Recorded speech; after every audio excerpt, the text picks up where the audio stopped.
Hello everyone, this video is about multi-table queries. We will see how to add additional tables to our query.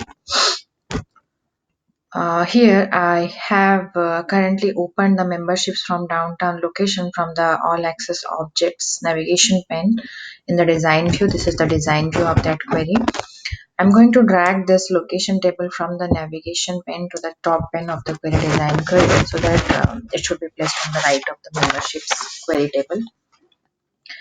You see there is a join line connects the location table into the memberships table. Tables in the query, it inherit the relationship created earlier in the relationships window. So from location to memberships, the relation is 1 is to many.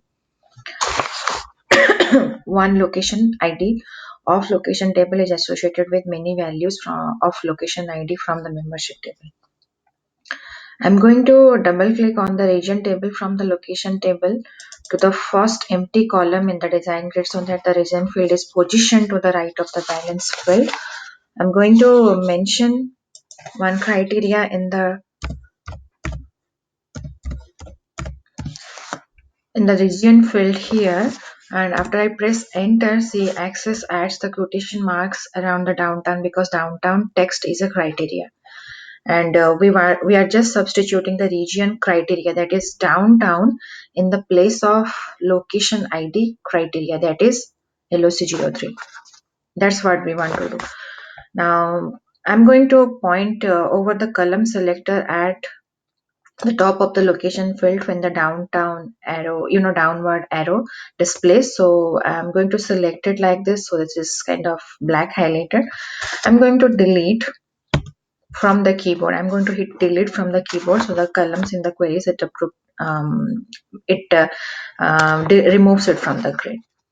Now I'm going to click on the sort option under the member ID field sort option. So I'm going to choose not sorted. Then for balance field, here the criteria I want to mention is descending order of balance field. So with all these options that we have just applied for region, balance, client ID, member ID, whatever we have done the selections for that, I'm going to run the query in the results group, and that is what it displays. Okay, so see here the downtown members display in the data sheet. That is, we have 6 records right now, and it saves the changes to the query design too. Now let's I'm going to open it here. Okay, now what I'm going to do in the design view, I will select the checkbox below the region ID field to clear the checkbox and hide this field from the results in the next time you run the query. Okay, so now what I will do, so I will just simply run the query and see the region field just vanished from there.